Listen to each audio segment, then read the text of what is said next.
Stand by for mode 1 Charlie 17. Mark, mode 1 Charlie. And the flight dynamics officer says we look good on all sources, right on the trajectory.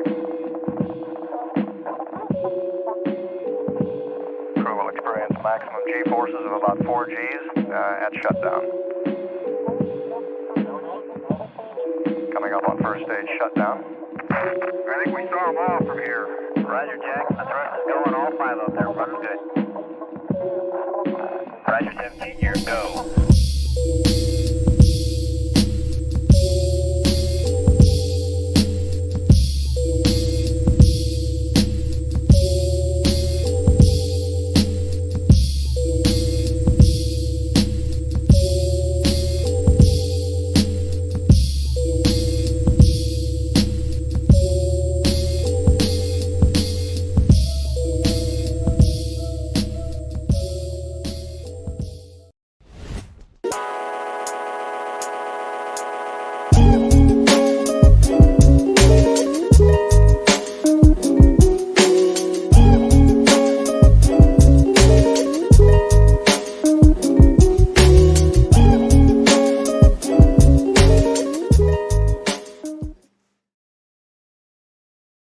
Greetings. My name is Brother Steve, and I would like to welcome you to another episode of Refuge Depot. And what we're here to do is to discuss current events and help us to understand the time that we're living in and how we can begin to go ahead and prepare ourselves for what's about to happen. Really, it's a heavy issue that we're going to be talking about today. I guess that's what we're talking, that's why I'm so nervous or anxious about it, because we're going to be talking about some very serious issues today. And this is why this is so important, because a lot of us are being distracted by frivolous things that are being thrown at us in the media. And just like the Roman times, this is the strategy of those who are in power, is to distract you so that so that you don't actually see what's going on in the world around you that spells doom. And so that's what we're going to be talking about, some current events today. And I want to bring on my co-host, and who's going to help us to get into some of these issues. First of all, I'll bring on Mr. Aaron Olinger. And greetings, brother. Yeah, how you doing today, my man? I'm doing well. And we got and I'll go ahead and bring on Mr. Sanford. Greetings, brother. How you doing, my brothers? Oh, good, Good. good, good. And so what we want to get into, let's just jump right on into it.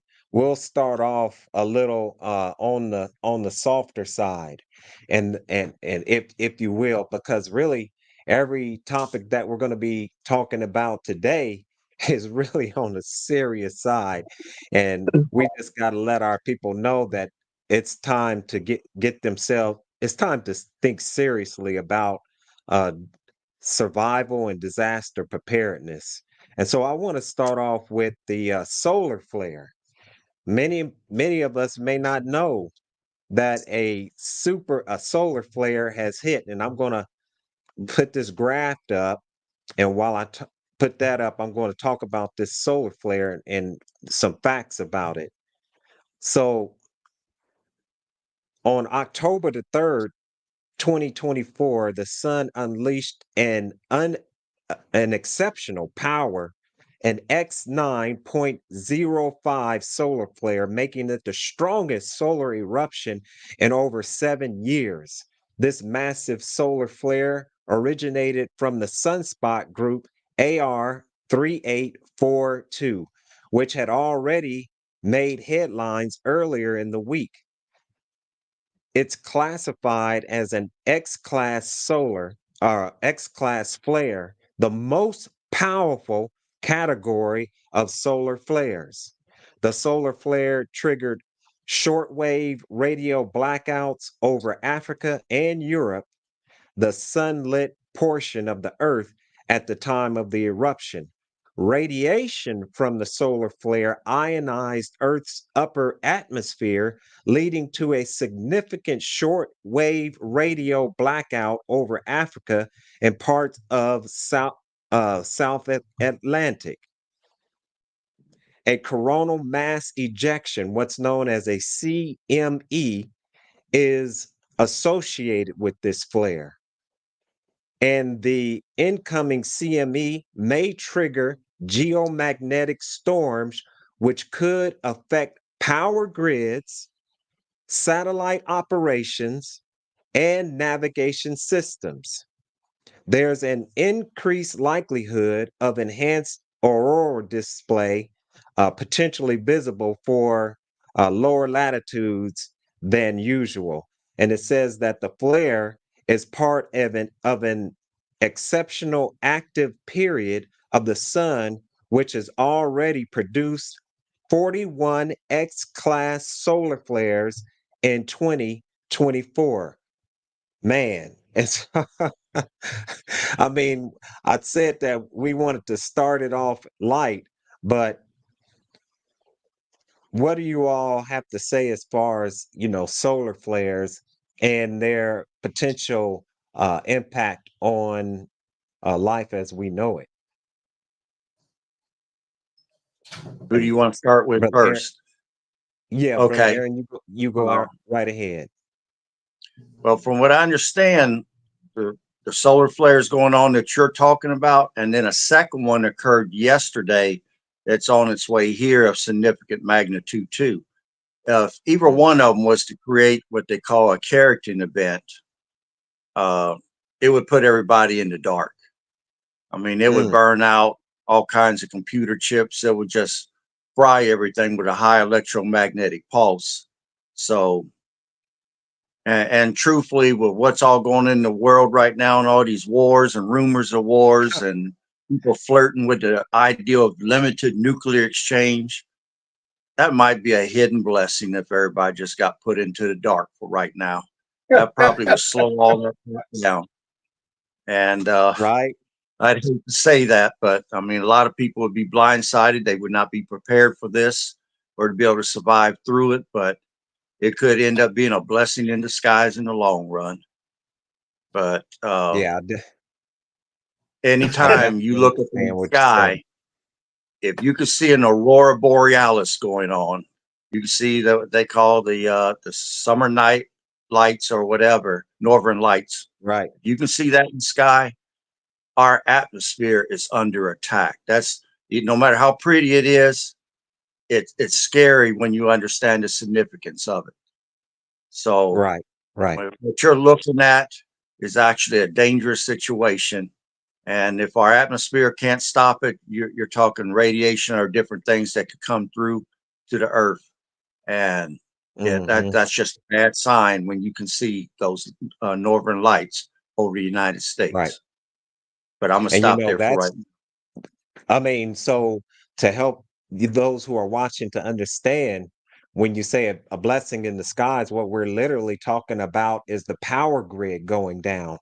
And that is something in and of itself, because you would think that there would be technology now designed that could withstand the solar flare, but this once again just goes to show you that nature is a very powerful force and that there is no weapon greater than the forces of nature. And so I'll just say that, because one of the spiritual aspects of this is that the Honorable Minister Louis Farrakhan said that when we read in the scripture, we read about God using the forces of nature as a weapon against the unrighteous.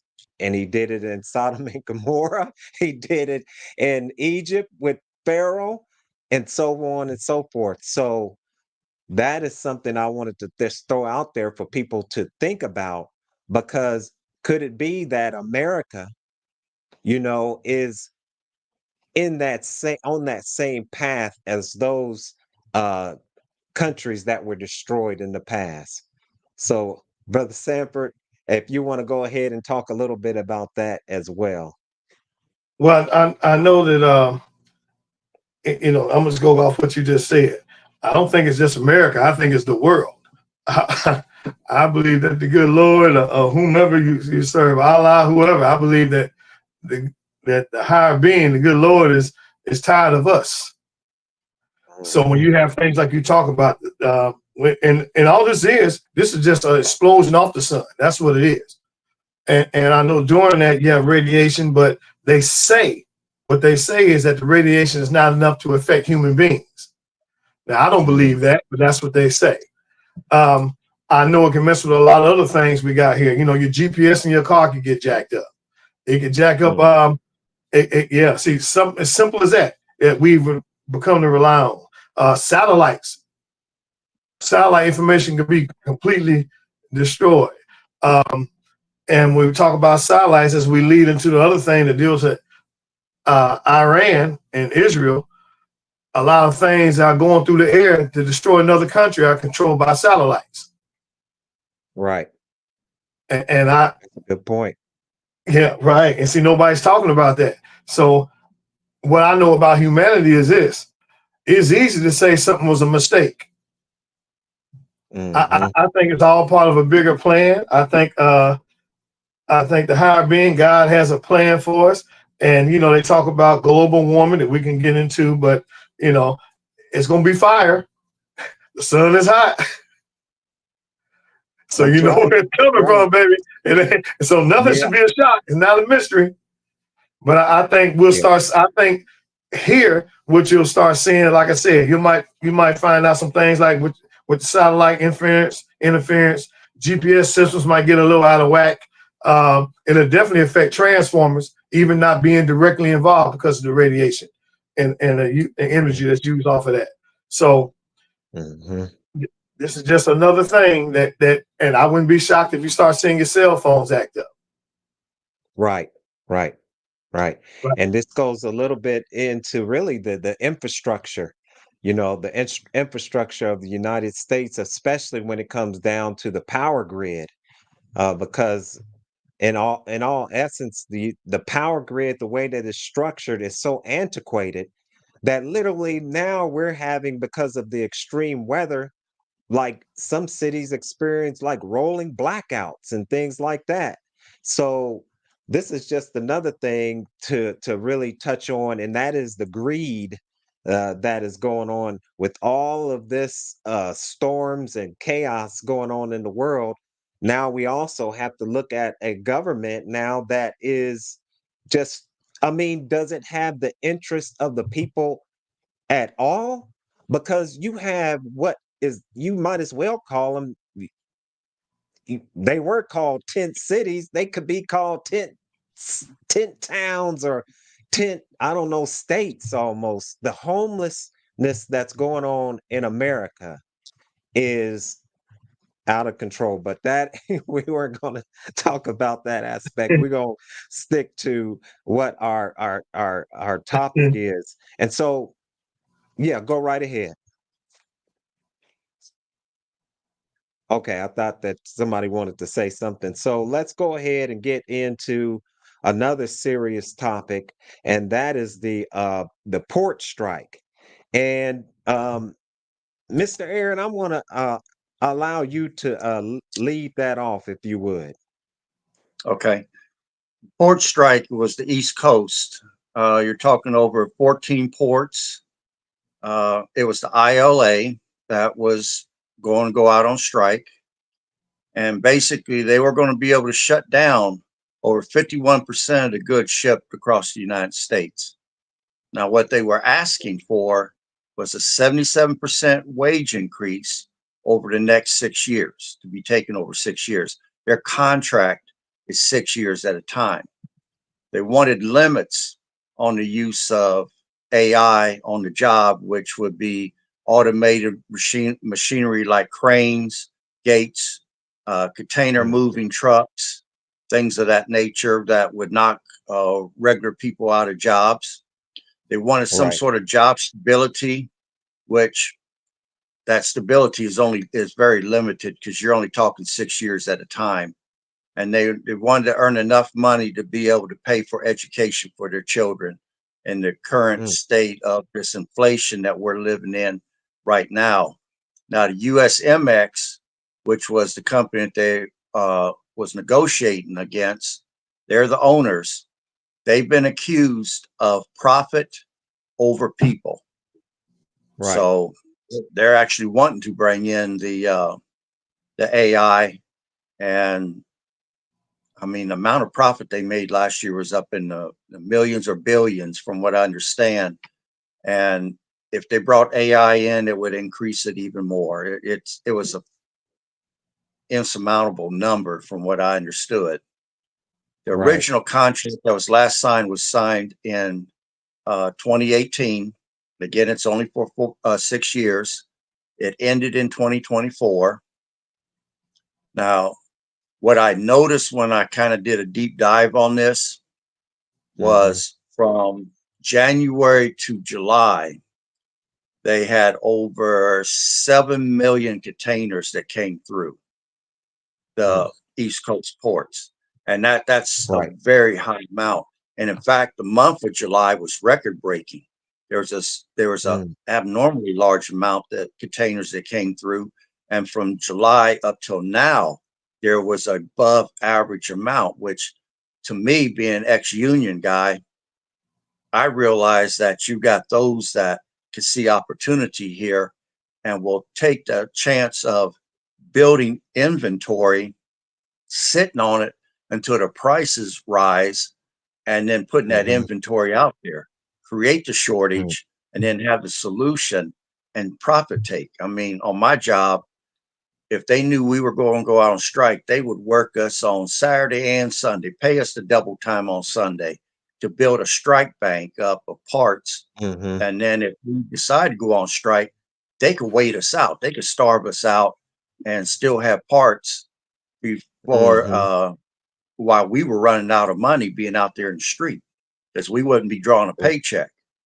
So Hmm. I would say there was going to be some serious profit taking done here, and because these warehouses were being stocked up, and there was definitely going to be shortages by the third or fourth week if this strike continued. If it Right. continued, you are looking at the cost to the American economy of 7.5 billion per week. That's how serious this was. I know the Hmm. day after the strike went into effect, the trains along that area stopped running because there was nothing for them to haul. There was no freight for them to Hmm. haul. Right. And And the and coast, usually, I'm sorry, yeah, I the wanted to coast, just say that. Oh, go that usually that's a ripple effect. So you have it rippling down the line for even yeah, those businesses that cater to feeding the workers, that the flower shops. I mean, so many different things. So yeah, go right ahead.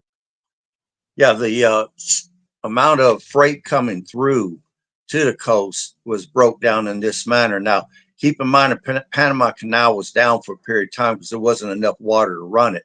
Now that the water levels have risen, it's back open, and 80% of what was coming through I mean, 50% of what was coming through to the East Coast was coming from Asia. 30% was from Europe, and then 20% was from Latin America. So that's the breakdown of what was coming into the country at that point. Mm, Now, mm, for those that are seeing all this panic buying going on, that creates almost a survival situation in the fact that people are out using a limited resource, which is their money, to acquire resources that may not need to be required, because all you have to do is look at the place of manufacture on the merchandise that you want. And if it's made outside the United States, you can invest a little bit and stock that. If it's made inside the United States, you had nothing to worry about. Most of the toilet paper that everybody was going out buying and creating these shortages right now mm, is actually manufactured inside the United States. So they was just mhm. spending good money after bad in that sense. But Right, uh, right. I'll, I'll I'll stop there for right now, Steve. Yeah. Mr. Sanford, you have anything you want to say on that port strike? Yeah. Well, yeah, I know that between 2020 and 2023, they said the exact number of profits was a little over $400 billion in that 3-year span. Mm, So they were offered a $3 an hour raise, and the union wanted a $5 an hour raise to increase every year for the next 6 years, as Aaron was saying. I saw the base pay for the average worker was $39 an hour. So that was the average. So it means that some pay below, some above. But and like Aaron said earlier, it's a 77% increase in pay for them that they were asking for. So today, supposedly, they agreed to a $4 an hour raise. And that's going to carry them over to wherever the deadline date is. What Aaron said about the panic buying, I witnessed some of that myself here in the last 2 days. I went to Walmart in the Huber Heights area, and I thought it was interesting. They had a couple things that probably from the storm too. They had no flashlights. Batteries the batteries sections were depleted, and they keep batteries stocked in front of the stores. I went to where they had bathroom tissue. There was a lot of bathroom tissue, but a big dent in the paper towels. I went to the bottled water section. Bottled water was almost completely gone. Only thing you found there was some of the stuff like the sparkling water. And so I talked to one lady that worked there, and I said, ma'am, I said, they've been buying up a lot of the stuff. She said, yeah. She said they heard about not being able to get things, and people are worried now. Yeah, I think be ready so you don't have to get ready. But it's inevitable, man, because it all boils down to something else, something we'll talk about later. It has to do with finance. But it's inevitable to happen. And even I think with the short-term agreement they come to, if people don't pay attention and take these as signs, it's like, I need to start doing something now. Right. When the now happens, when the real now happens, it's going to be too late. Yeah. Yeah. And so I wanted to, and I'm gonna definitely give a little pitch out to myself because I wrote a book. It's called The Inescapable Famine.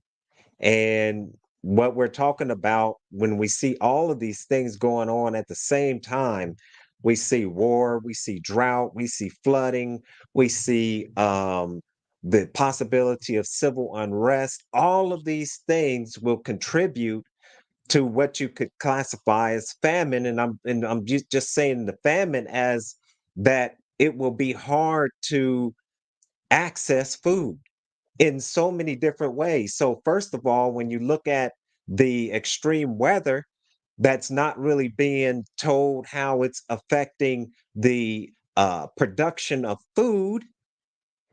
That's one thing that is being kept in the shadows that they're not telling us about.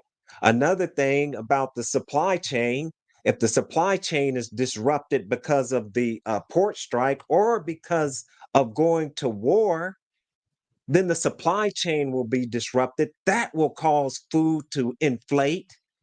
So, man, this is so serious. So, man, we can't really stress it enough.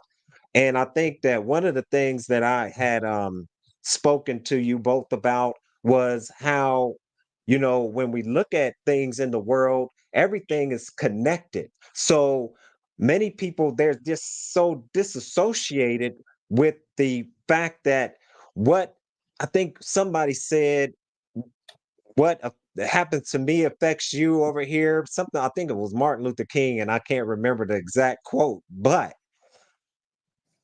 none of us are going to escape what's about to happen. Not rich, not poor, not black, not white, not nothing. Everybody's going to be affected. Everybody's going to be affected. So, man, so it's time to definitely get ready and not let Hollywood continue to distract you from what's going on in the world. let's get into let hurricane. me bring up one more thing, one more point. Sure. Now, a lot of people are saying that this is over with as of right now. I don't want to believe that it is. Mhm. I mean, with them being able to stop 51% of the shipping across the United States, which would create price increases as well as break the supply chain, like you just said, anytime that they negotiate in good faith, the representation does, they have to go back to their union membership and they have to take a vote to see if they ratify the contract. And I have Mhm. not heard that a vote has been taken by the membership yet. So, and then I don't know if they invoked Taft-Hartley Act on this Mm. situation.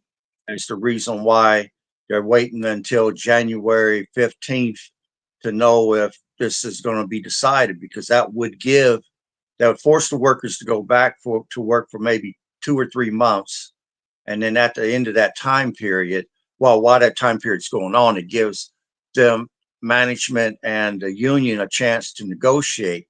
But like the guy who's leading that union said, we may go back to work, but do you think we're going to get much work done over that period of time? I mean, they could Mhm. sit there and just work just as slow as molasses in wintertime. And as long as they just stay Mm. busy doing something, you can't say nothing to them. And I mean, they Right. can slow things down and keep that pressure on management to negotiate this contract out, especially if the Mm. government is bringing heat to bear on the other group, which is management, to get this thing decided and get it over with. But they were talking about January 15th, that this will be good until then. It buys them a little time. But this Mm. situation can happen again. And Right. that's the one thing that all three things got in common: this port strike, the hurricane, and the situation overseas in the Middle East is all three of them have the ability to break the supply chain. The hurricane slowed things down to certain areas. The war, Right. oh man, that's going to be something on the supply chain there. And this It's port strike, over. 51% of things not moving. Oh man, that's a broken Right. supply chain. And then they're talking about, instead of bringing the ships over and letting them fill up the harbors in the United States, the ones in Europe are going to stay in Europe. The ones coming from the Middle East is going to sail to Europe. They're going to line up over there and then Mhm. decide whether or not they're going to bring that stuff over. And anything that's a commodity, fruits, vegetables, anything that can spoil over a period of time, if they don't get that stuff here, that's just food and products lost in shipping. Mm. You know, in Mhm. those hot ships, if it's not climate controlled, that stuff only has a certain amount of time and it has to hit the supermarket shelves. And if it don't, it just rots. And somebody's And going to see, take big losses mm. on that. But I'll stop And there that's for what right I'm now. talking about. No, that's good. So that's what I'm talking about, definitely in the book, The Inescapable Famine, because that's a reality. That's one that we really don't understand.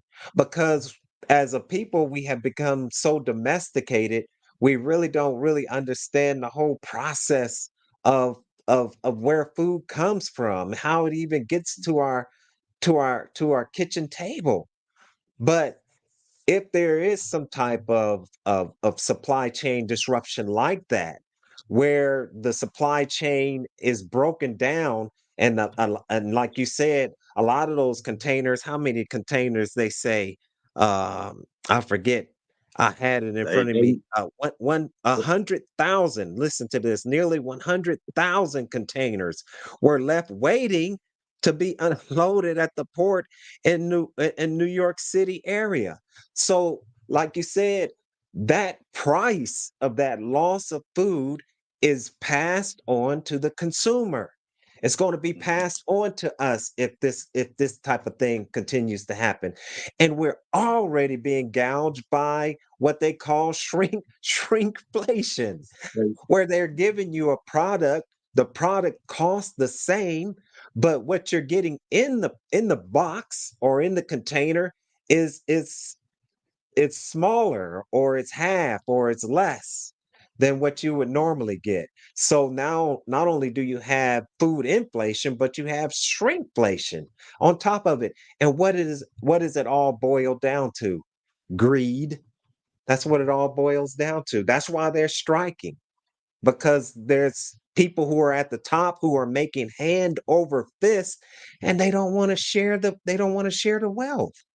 And that's how it's going on all over America, where people are now struggling to survive. But you have the 1%, and I forget how much money they made during the COVID shutdown. They got richer when people were sicker. What does that say? But go right Right. ahead, either of you. Well, I know that they say, this is what they say. They say we only import 15% of our food. That's what they say. Now, I Mhm. was looking at some numbers earlier, and so the importation of food this year is going to cost us about $206 billion. The food that we import this year, $206 billion, and they say that's only 15% of it. Well, if that's the case, of that 85% left, 50% must be in warehouses somewhere we can't get to. Right. Right. So I do believe that they've created, and what you say about these shortages, that's been created. As you know, man, it's all part of a design plan, but you can't get away from what's really going to happen in the end. So Mhm. as we go on, what we have to do is take some responsibility, because thinking ain't illegal yet. Take some responsibility and see exactly what's in front of you, and don't be in denial about it. We are, as people, man, we are in denial, but don't be in Yeah. denial about it.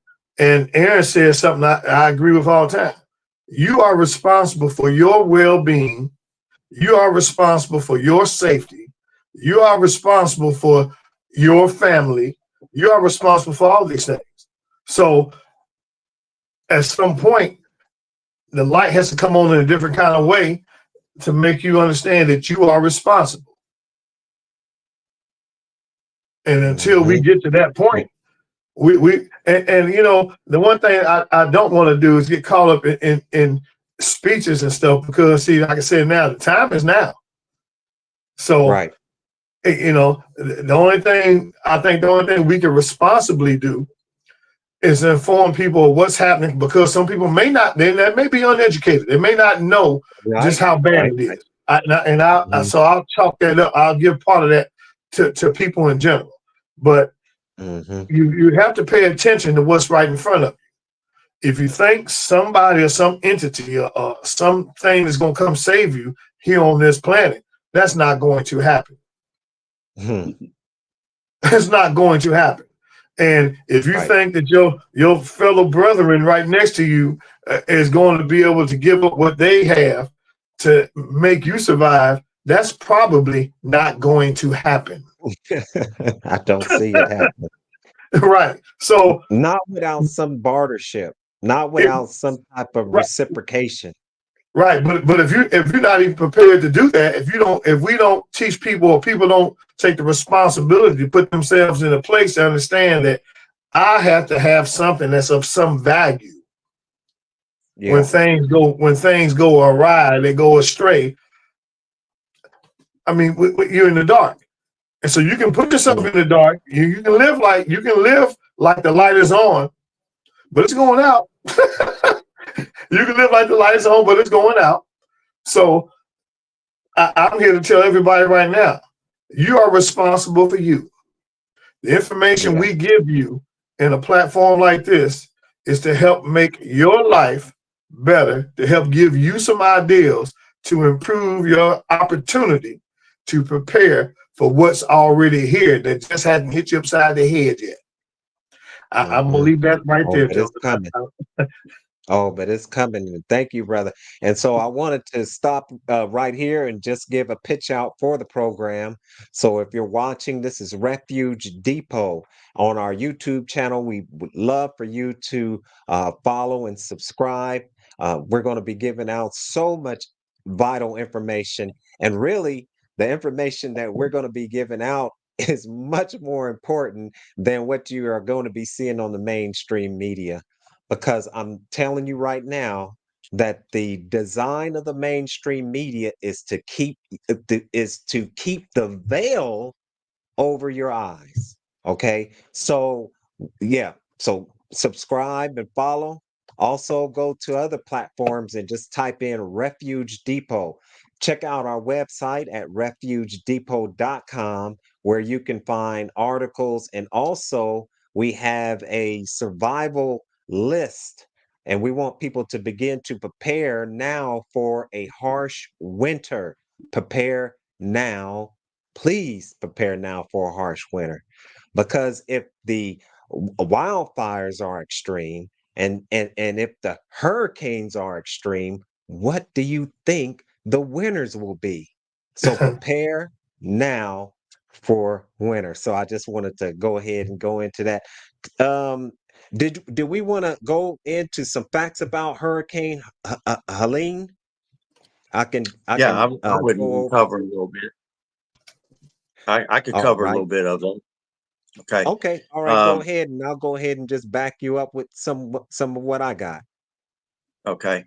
Basically, it was what was significant about this storm, and it was very eye opening, was it went from a Cat 1 to a Cat 4 in less than 12 hours.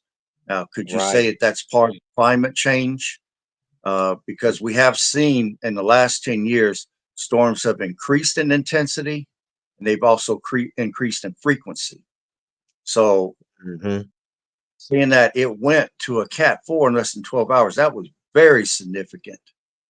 Now, the storm caused excessive flooding in different areas. And when it got into the mountain areas of Tennessee and North Carolina, it caused flash flooding in areas that's never even seen flooding before because they're up in the mountains. And it Mm, caught those people off guard. And when a flash flood comes, by the time you hear the rumbling and the roar, you've only got probably 10 or 15 seconds to react before it hits you. It's wow. moving at that kind of speed. And Mm, what causes these hurricanes to get really, really bad is it's when the ocean itself starts to cool faster than the atmosphere around it. When the mm, cooling is much faster than the atmosphere, the intensity really beefs up. I mean, it makes it super strong. That storm was right. pushing 140-mile-per-hour winds and was pushing a 20-foot high storm surge. I mean, Mm, that's a lot of water it's pushing.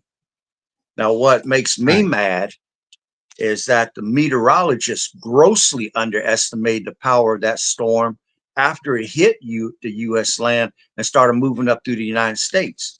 Because I live in Ohio, Hmm. and it hit me, circled, went into Indiana, went on over as far as St. Louis before it petered Right. out. It knocked power out everywhere.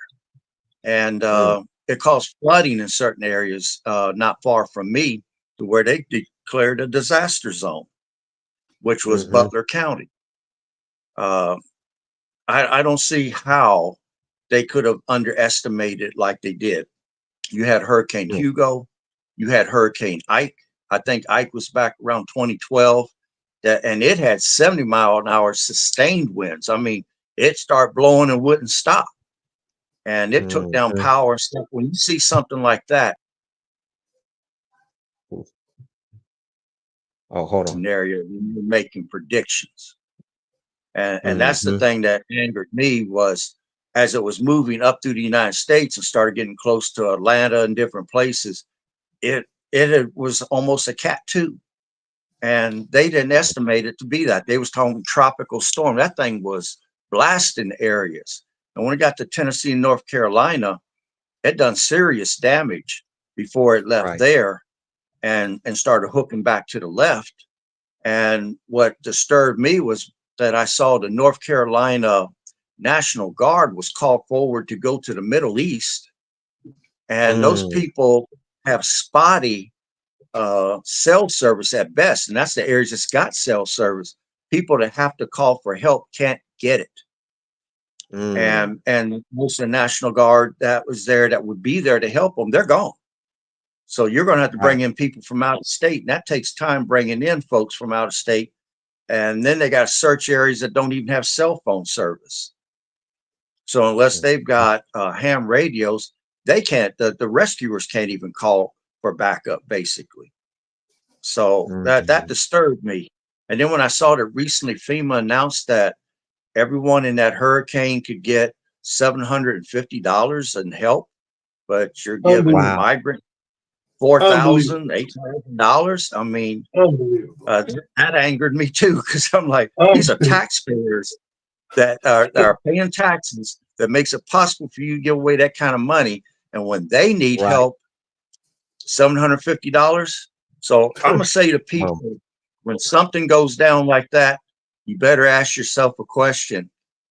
Are you going to have to just rely on you? Because I don't think nothing's coming. And the bigger disaster is, the less likely help is coming. And right now, the guy for FEMA went on national TV and he made the statement that FEMA is broke right now.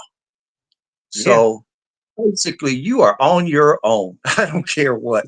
You better put stuff back. You better prepare, because you are on your own.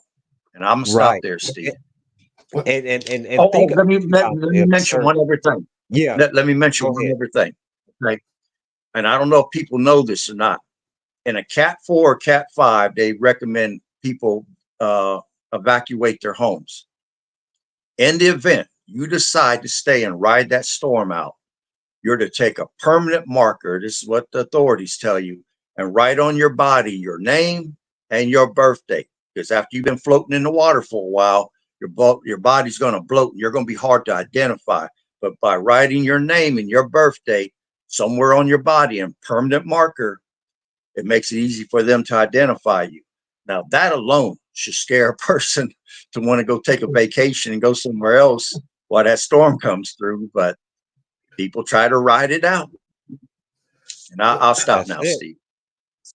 No, that's good. That's good. And I just wanted to say, just imagine the absurdity, right, of what you just spoke about, as far as FEMA being broke. FEMA is broke. The what is it? The Federal Emergency Management Act. It's a government entity that they're saying is broke.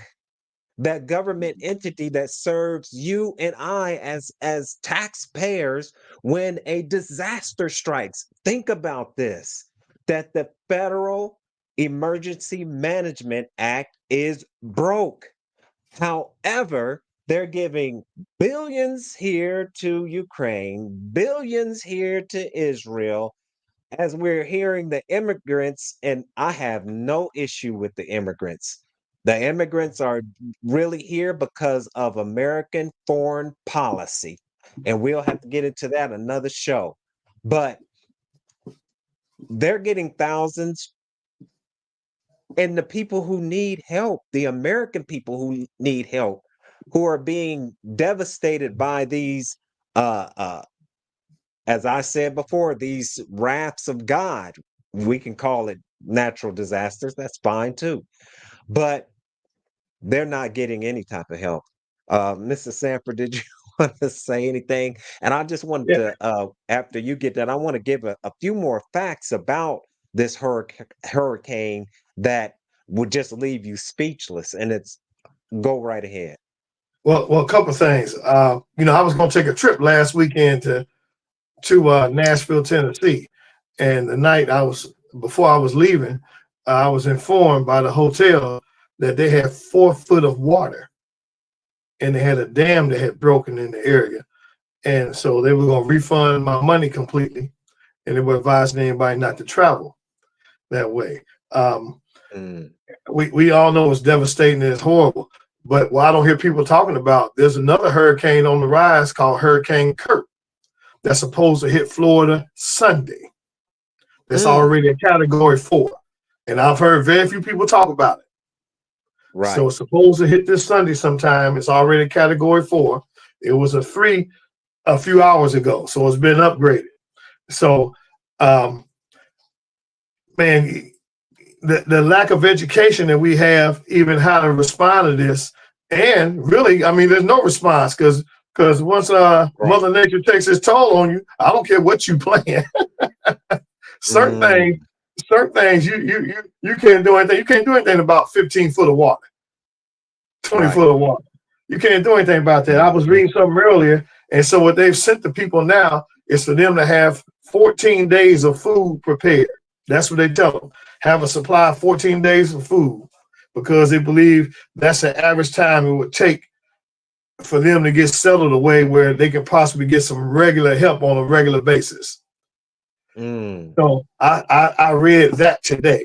So they're telling people that now about Hurricane Kurt that's supposed to hit Sunday, because Hurricane Helena that's just left here, they have nothing you can be said about that. It's just devastation. Right. It's totally, we totally been unprepared. What Aaron brought up about the funds that they're offering people, that's a slap in the face of humanity. That's you know, anybody, whether you're a taxpaying citizen or not, whatever level you on, to hear that I'm gonna offer you $750. I can't even believe it. Now, as you're saying, unbelievable, ain't it? Unbelievable, man. Unbelievable. $750. What is that? Yeah, what is that? Right. Even our teenage children would frown up at that. Unbelievable, man. To hear somebody even say that, man. Unbelievable. So we in a different kind of way. You know what I mean? It's a different kind of way we're in right now. I'm gonna make reference to this one more time before you go on, Steve. I'm gonna say this again. Yeah. You have to take responsibility for yourself. Nobody's coming to save you. Now, if there's a pathway to get out of the state of Florida right now, because of the devastation, you have an opportunity to do that, you better leave now. I'm just telling you, better go now, because another storm is coming Sunday, and there's nothing that man has made or can do about it. You can't stop the devastation. If it's the will of the good Lord, it's gonna happen. So guess what? Put yourself in a position now to try to evacuate. Gather some things that are necessary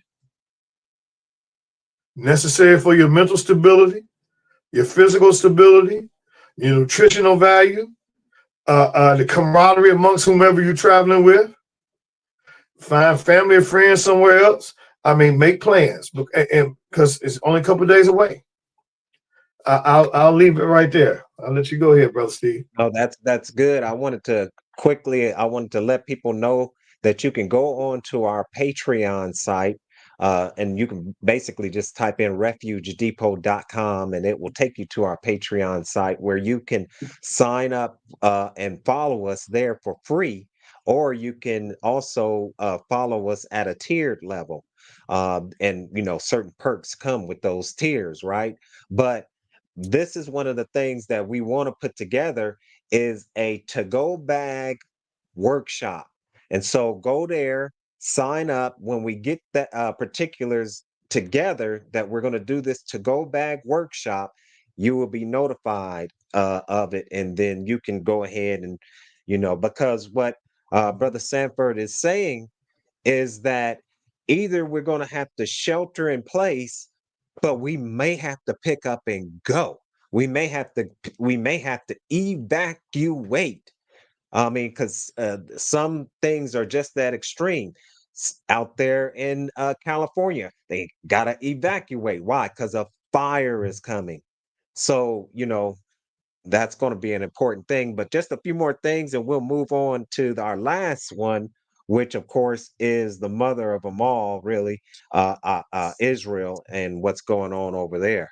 But check this out. So at landfall, as you were saying, Brother Aaron, the maximum wind speed was 140 miles per hour. It was the strongest hurricane on record to strike the Big Bend region of Florida. Imagine all these ones that we've been seeing, and that being the strongest. And we know that because of the ice melting and the rising water and the warmth of the water, that it's a perfect storm, as they say.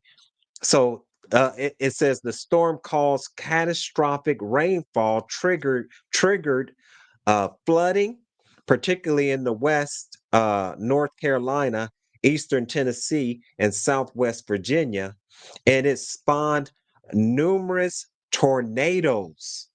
It says over 200 deaths have been attributed to Hurricane Helene, and it's the deadliest hurricane to affect the United States since Hurricane Maria in 2017.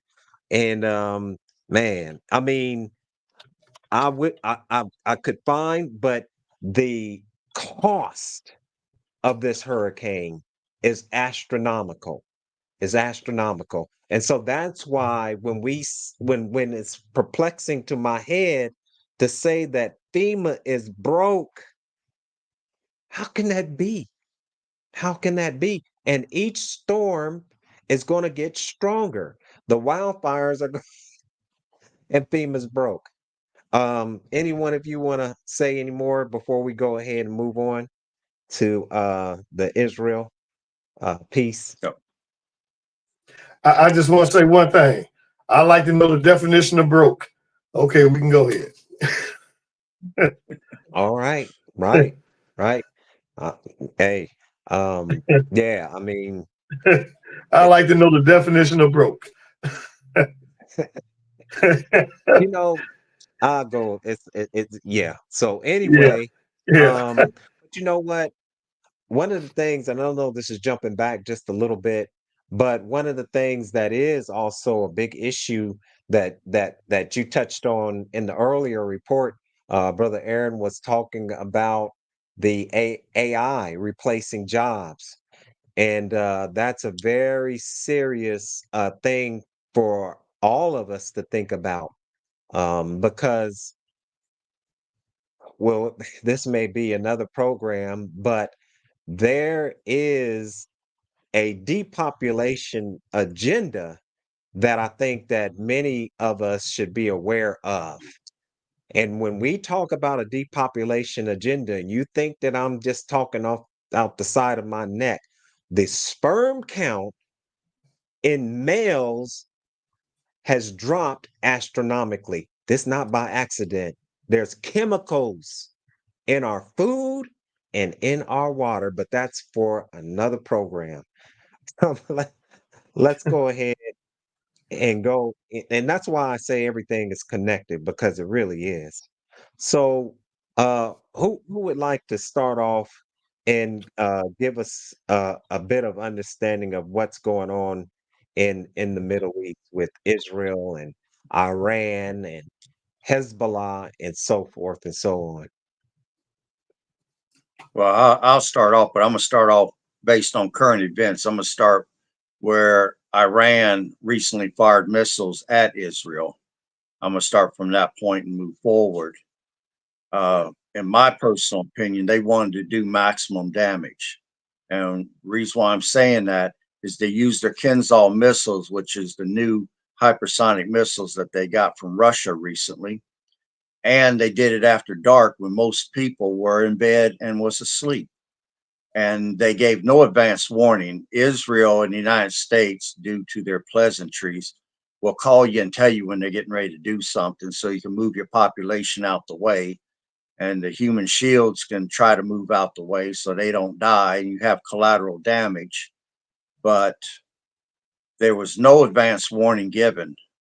They used something that was very difficult to shoot down, and they shot at civilian population as well as military. I mean, I understand why you attack a civilian population in time of war to bring people to the negotiating table, but right now, this early on, I don't like seeing the civilians have to get shot up over politics. But they fired at Tel Aviv, which is the capital, which definitely begs a response from the Israelis. Now, the Israelis recently took and bombed a base in Syria, and they hit this one warehouse that was being used to store arms that the Soviets was given to Hezbollah. And there was a plane had just landed there an hour or so for Iranian Republican Guard commander. I don't know if he's a general, but he was a very high ranking official. I think he died in that bombing. He could have been the target of it for all I know, because Israel's been just eliminating leadership left and right. But that plane had just landed an hour or two before they decided to hit that base. And I would say right now, Jordan's king, who has been helping to shoot down some things, he's greatly embattled because he's got over 11.5 million PLO right there living inside his country. And the war hawks there want him to take sides against Israel. So far, he's been staying out of it, but he runs the risk of a military coup. You have Egypt, who signed an agreement with Israel that if Israel gave back the Sinai Peninsula to them, that they would not move no armor or artillery into the Sinai. Right now, close to Gaza, if you see the satellite maps, you see entire units of tanks and artillery sitting right there, ready to come across that border and go into Israel. However, the United States, through buying friendship, is giving a substantial amount of money to Egypt to stay out of it. Now, Egypt is currently taking that money and going to the Soviets and buying weapons with it, but so far they're staying out of it. Now, again, the Egyptian president, he's embattled. The war hawks in his country wants him to take action against Israel. And he runs a risk of a military coup. In fact, some of the people are asking for the military to remove him at this time. So he's barely holding on to power. Iran has threatened that if Israel retaliates and attacks their nuclear facilities and their oil refineries, which basically hits them in their pocketbook, that they're going to attack Saudi Arabia. They're going to attack Jordan's oil refineries. There's other countries that they're going to attack to take them all out. Now, Turkey right now, Turkey is threatening war with Israel. Turkey has the largest military force in the area, and they are NATO aligned. They have all the latest NATO weapons, including nukes, courtesy of the United States. Uh-oh. Are we No, you're still on? still on. It's just video. Okay. So Turkey has threatened that if Israel starts to go too deep into Lebanon, that they're going to enter the war. Now, Mhm. you know, Israel cannot take on everybody at one time. Right. It becomes a game of numbers. And Israel's already outnumbered, just taking on some of the small groups that they're taking on. So if they can continue to keep everybody separated and pick their shots, go one group at a time, and use their technological edge, they got a real chance. Now, the United States, we do not have enough forces in the area to go offensive in the event that we require to. Our Air Force can, but not the Navy or the ground forces. Most of our ground forces is over in Europe, sitting across from the Ukraine border right now. Now, we just moved the, 101st Airborne, just got moved over to the Middle East. And we got some Right. National Guard troops that are not what you call exactly front line, but they're being moved over there. We could fight a defensive battle. We can fight a delaying action, but we do not have enough forces to go offensively. Now, our Air Mhm. Force would have, and the Israeli Air Force would have control of the air right off the outset, because Iran's Air Force is antiquated with F-14s and some MiGs. They Right. going up against the F-22 Raptors, the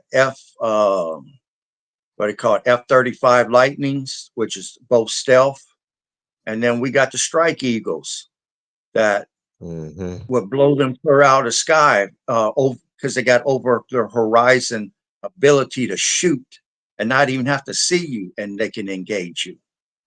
Mhm. So we've got a lot of equipment there. Right. Russia today told their people, now keep in mind, they've got, what is it, almost 1 million people in Israel, Orthodox Jews. Yeah. They told them to get out Mhm. of there, because if they don't, they're going to be they're going to get shot up. I mean, Mm. war is about to break out, and I don't know if people realize this or not. I've talked with people. My parents grew up during the Depression, during World War II. They told me about the ration cards. The military gets first pick of everything. They will cater to the military. You will get rationed what's left. You could have cash money, and it's not going to mean nothing. You're going to be limited on what you could buy, one per customer, two per customer, or you may be reissued these ration cards like they had back during World War II. People need Right. to understand that if this war widens and it becomes regional or even turns it into World War III, Hmm. you're on your own again. No one's coming to save you. No one's going to help you. You're going to have to learn to make do with very little and repurpose clothing, everything that you can repurpose. You're going to have to learn to do that. You're going to have to learn to can. You're going to have to just learn so many different skills that you're taking for granted right now because modern technology makes everything easy for you. Right. If that war breaks out, prices on everything is going to skyrocket, especially on That's gas right. and oil. Hmm. So I'm just putting that warning out there. Now, the War Powers Act, it's federal. It is the law. Uh, it basically checks the presidential power. I mean, if it gets invoked to where he has to go to Congress, he can't declare war without the consent of Congress. I'm curious to see who's going to go in office. They're trying to get the United States is trying to get the Israelis to hold off, hold off, hold off. But the Israelis have gotten sick and tired of this, and they're wanting to do something for it once and for all. So uh, the potential here for this getting out of hand is great. And seeing that Israel just bombed a base in Syria that belonged to the Soviets. Oh man, that's a definite slap in the face. Then you have protection agreements signed by Russia and Iran. If the United States or Israel comes against Iran, Russia must come to the call of Iran. We have the same agreement signed with Israel. If Israel is attacked by foreign enemies, especially Russia or Iran, the United States is obligated to answer that call. So people could sit back and say, well, we need to stay out of it. We can't. We're obligated. Israel is our number one benefactor in the Middle East. They've been a loyal person to us. We have no choice but to answer their call when they call.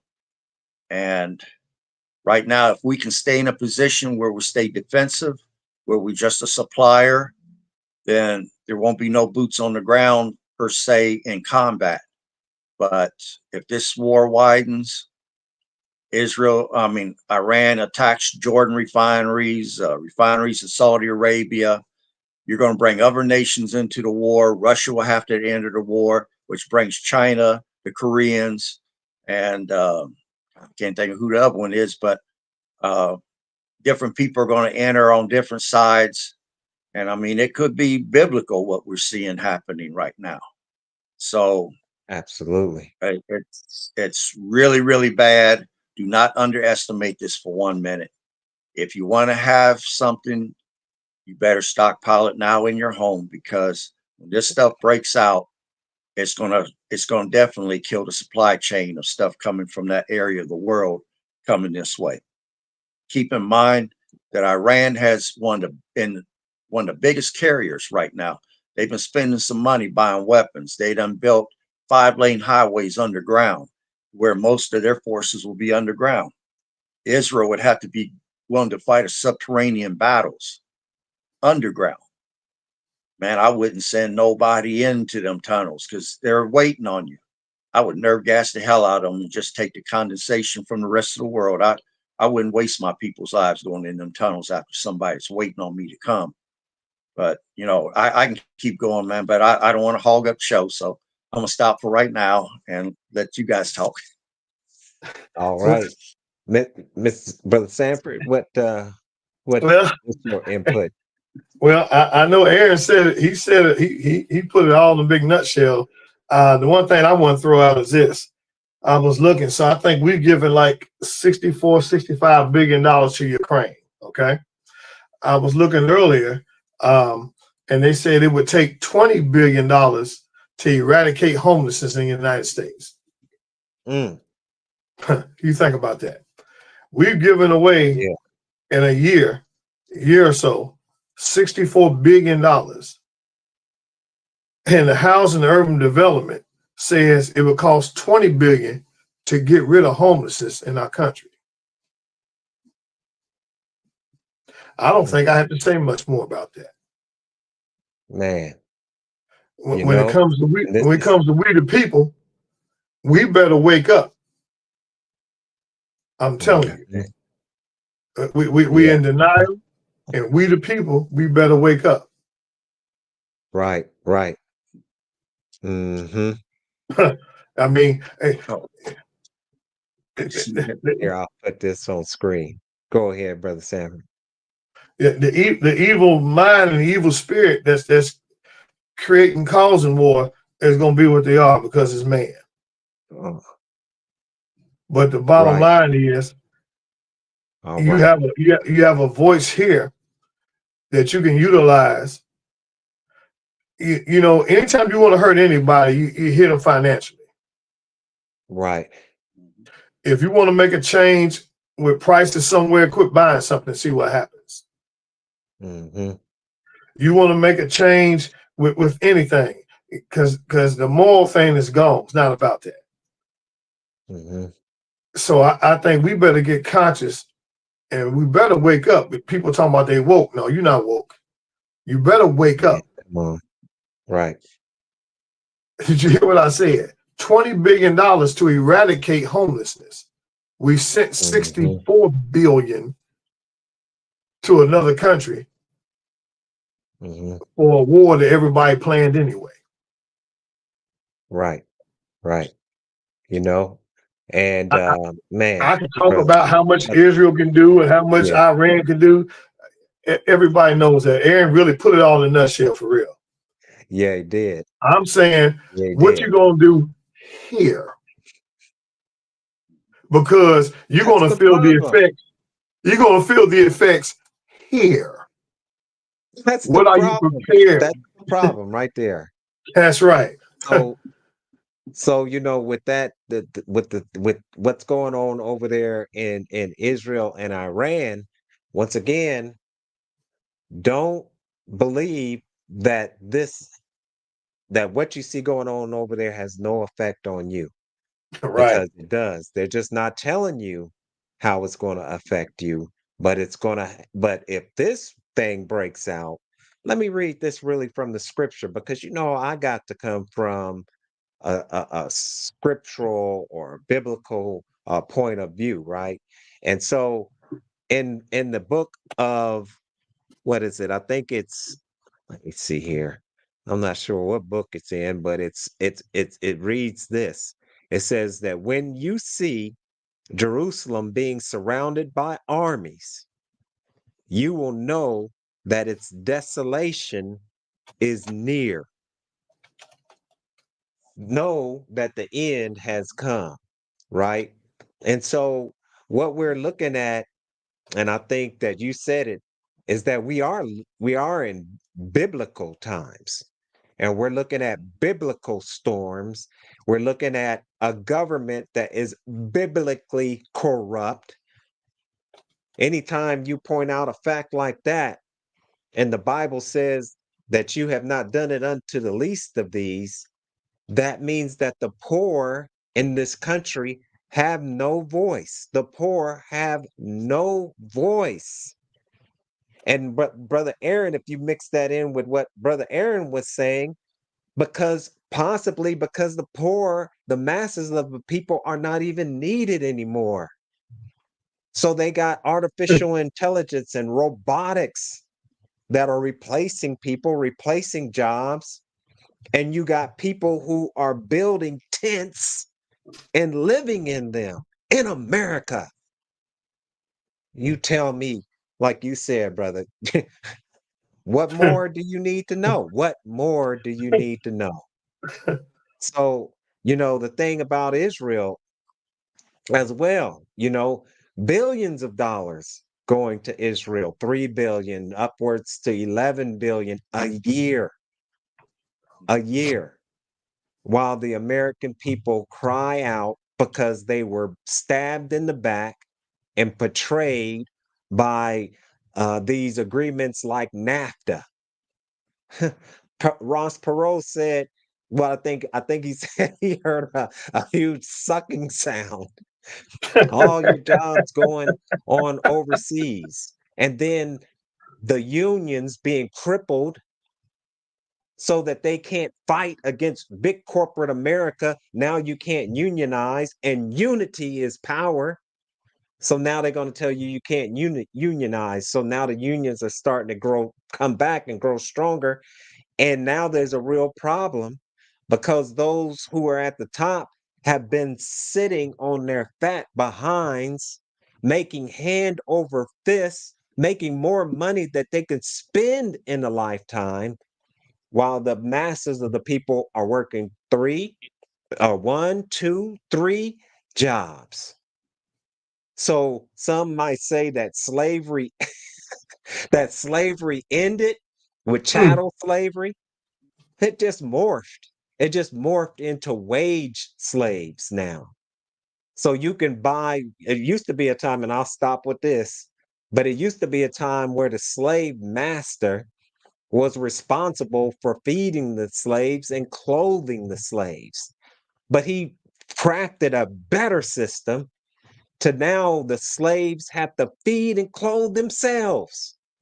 So look, the situation over there in Israel, know that the end is near. This is the end of a system of things. When we say the end, we're talking about what the Most Honorable Elijah Muhammad talked about. He says Armageddon means armies gathered together for the doom of this world, this system of things.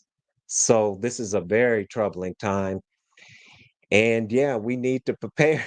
We need to prepare. And so we want you to subscribe and like and follow Refuge Depot, because once again, we're going to not only give you current events that will help you see the time, as the Honorable Minister Louis Farrakhan said, the time and what must be done, but you'll also be given survival tips. And we're going to definitely touch some more on like winter preparedness. How do you begin to winterize your car? Because you need to winterize your car. I mean, I know we just drive around, and in the back we might have, some wrappers or something like that, but we need to begin to winterize our car. But not to go into that. But any of you Yeah. want to say any more before we begin to wrap this up? Yeah, I got one more thing to mention. And I'm just doing this to put a subliminal message on people's minds. Keep in mind that during World War II, because everything, including food, was in such shortage, that even here in the United States, people made what was called victory gardens. They plowed up all the Mm, grass in the yards, the front yard. They grew herbs in that they could use for medicines, as well as spicing up their foods or whatever to give their foods more flavor. And then they also, in the backyard, grew vegetables, because if, again, everything's being rationed. If you wanted to have over and above your ration amount, you had to grow it or you had to raise it. And the same thing will mm, happen again if another world war or major war breaks out. It's going to create massive shortages. So I'll stop there, mhm. Steve. Man, thank you so much for that. I mean, I think we got to keep on reiterating how important it is for us to begin to store up non-perishable foods and start a garden. If you live in an apartment, you can start a vertical garden. You can grow your food vertically. They have these things, pots that you could stack and grow your food. You know what I mean? If you have a home, of course, you can start a backyard garden, some raised gardens. But we're going to go into all of that. But it's so important because if you don't have money, which we should all have some cash, physical cash, when the collapse comes. But if you don't have money and things get really hard, food will be like gold, will be like gold. So begin to grow your but begin to grow you some food. And in the book Inescapable Famine, it also talks about how you may be able to barter if you grow tomatoes and your neighbor grows cucumber what's that cucumbers. Yeah, I was cucumbers. Then you can barter, but yeah, that's definitely something that we want to always reiterate for us to do. As we close up, uh, any final words as we close this on out? And I would say that we want to take any questions from those who are in the audience. I don't know. I know we've been on for a little while, but what you all think? Uh, If I'm you have open somebody to in the it. audience, yeah. Yeah, we got a few. We got a few. It jumps in and out. I'll just put this in here. And if anybody wants to come on, you can click on this link. We'll probably be on for just a few more minutes and then we'll close it on out. But here's that link. It's going to be in the chat. So, Well, yep, go right ahead if you want to close us on out with any closing words. If no one has any comments and they want to come on. well, one thing I like to say to people is this: if you can't do it all at once, like most people can't, you got to start somewhere. So if you take a certain percentage of your budget and you say, I'm gonna buy a little bit of this time, maybe it's rice. This time I'm gonna buy 5 canned goods and I'm gonna set them aside for something that may happen. I'm gonna buy extra case of bottled water. I'm gonna set it aside. Start start doing a little bit at a time, because if you program yourself to make that a way of living, it may be a way that keeps you alive. Right. So don't, if you can't just go out and spend a certain amount of money to buy a whole bunch of this, a whole bunch of that, or you think that's necessary, start a little bit at a time. But do yourself and everybody around you a favor, start. You have to start. Mhm. And I keep saying the time is now. Now is here. What we have is now. So Mhm. start. That's very good, man. Very good. Thank you, brother. That's just start. I mean, like you said, make it, a habit. Begin to build Right. that habit. Because what we're doing right now is a whole lot of habits that are not non-productive habits, frivolous habits that take us nowhere. But as Brother Sanford said, begin to build community again. That's really what this is all about. Because back in the day when I was growing up, we was growing grapes. I mean, there was not a part of Right. your home that food was not being grown. Really, Right. literally, like grapes, and you know what I'm saying? But we've gotten away from that and we've been purposely domesticated. So now what they're doing is they're genetically modifying food. We got to understand that the body that we live in is composed of the earth, right? So we have to eat the earth in order to survive. Genetically modified foods and highly processed foods, the body doesn't recognize as a food. And so now you have all these ailments that you see, and it's all due to eating improperly. So, of course, I'm going to say, Get How to Eat to Live by the Most Honorable Elijah Muhammad.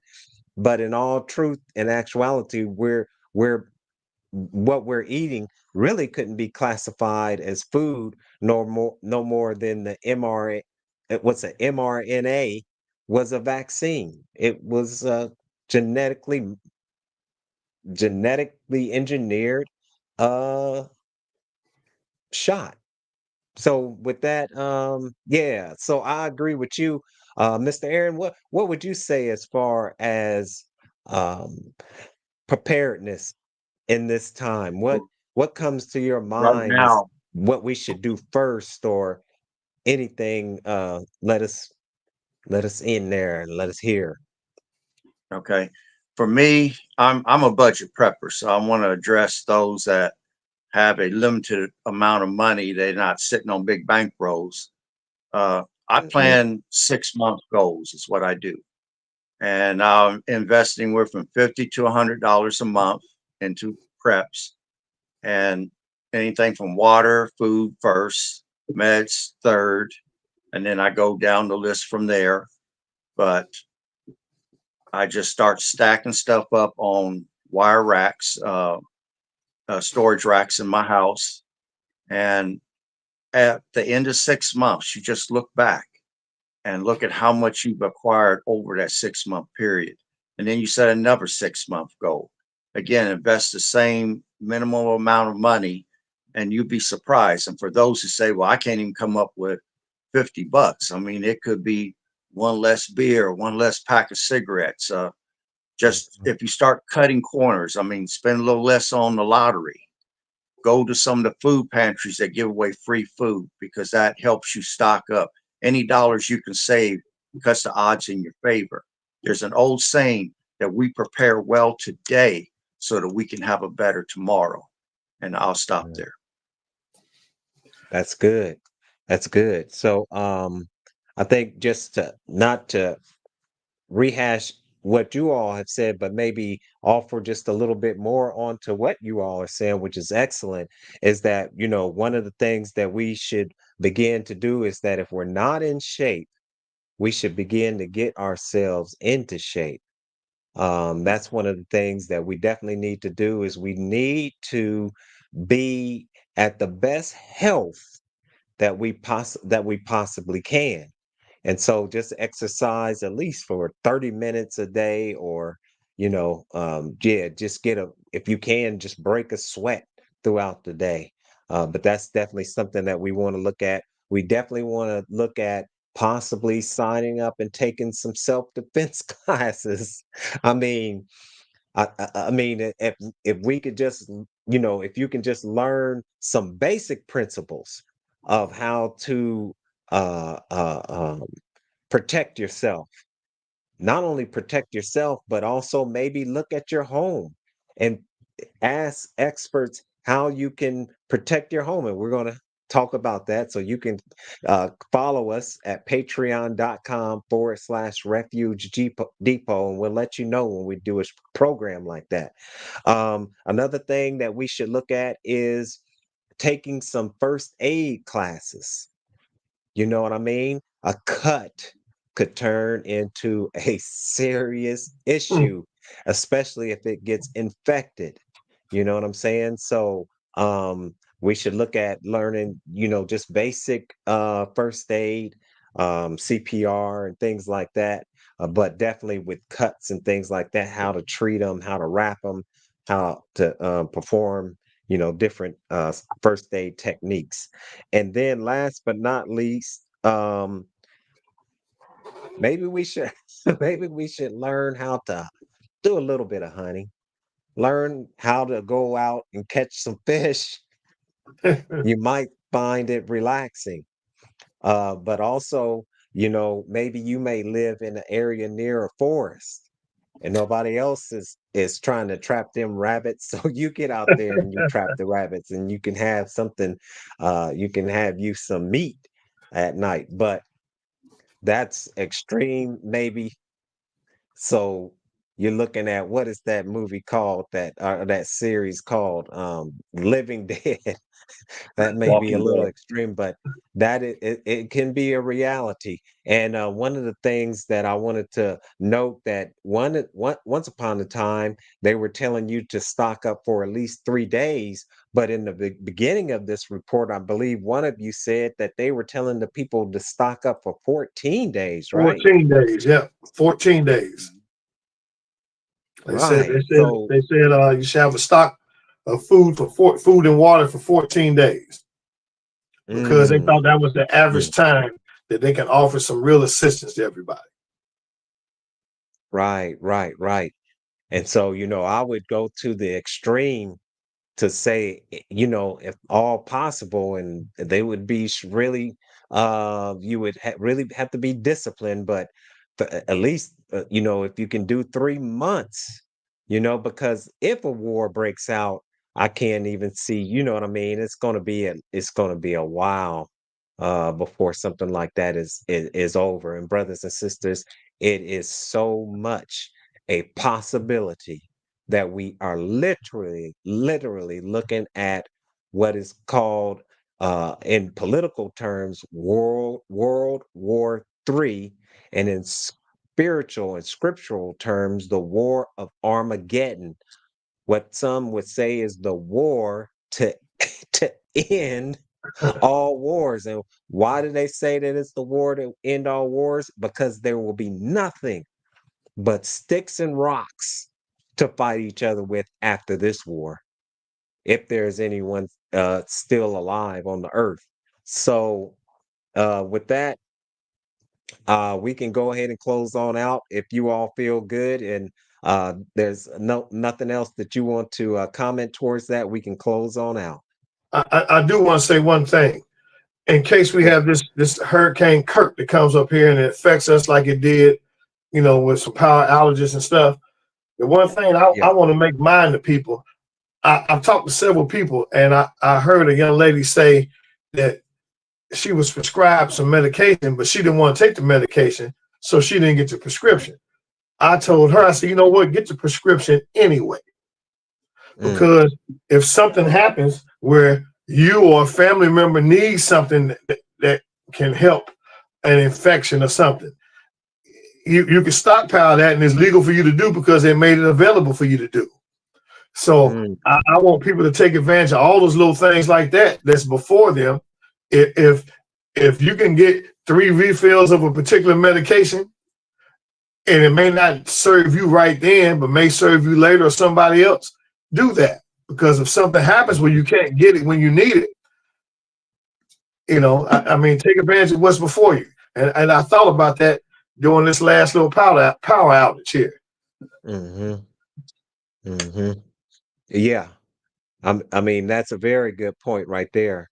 I think, yeah, definitely, you know, um, yeah, I mean, it's so much. I hate to even, end the show, but I told you all we were gonna end it around an hour and 30 minutes. But I want to just say, that I absolutely just enjoy, this conversation as we are, this is, I think, our third show, and we're fighting through technical issues, you know what I mean? We're trying to get it together, and we gonna get it together. Yeah. And but what I want to say is that the conversation that we're having, I thoroughly enjoy. And to make no mistake about it, brothers and sisters, as you're watching this program, each of us have our own views on some of the current events that may be taking place. So you're not really watching a program where we're all coming from the same angle. We're coming from different angles. And so that, I think, is what is going to also just inspire, just make this program so much more rich when it comes down to disaster preparedness. Because for me, like Mr. Brother Aaron, he coming, and it's like, and this is the facts. This is the facts. Face it. This is the facts. Face it. And then Brother Sanford, he comes from, I believe, a more family oriented, perspective of disaster preparedness, where he's like saying, we got to pull it together.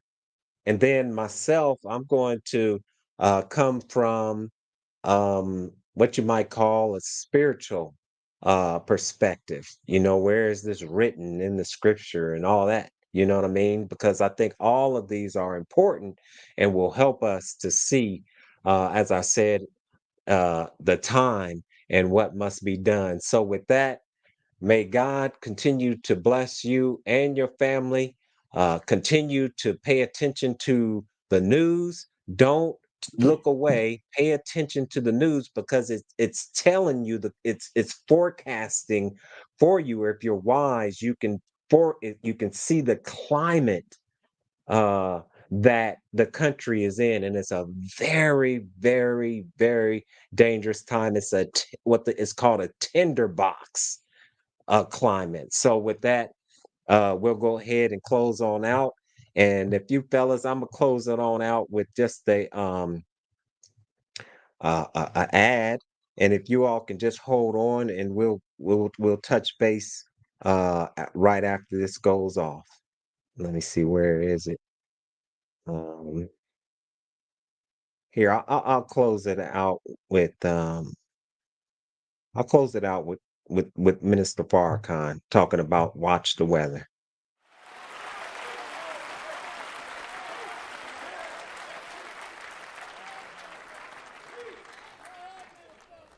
This is the day of battle. Gather all nations down into the valley of Jehoshaphat. There will I plead with them for my people, whom they have sold. God is marching today. Boston, have you dug out yet? Is it cold enough for you now? Planes can't fly. Ambulance can't come. Police cars can't ride. Too much snow. See, you don't control that. The Bible says I stored up snow in the north to bring down in the day of battle. This is the day.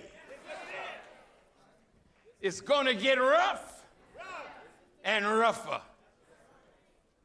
Snow on the East Coast, flood on the West, fire, tornadoes, hurricane, earthquakes.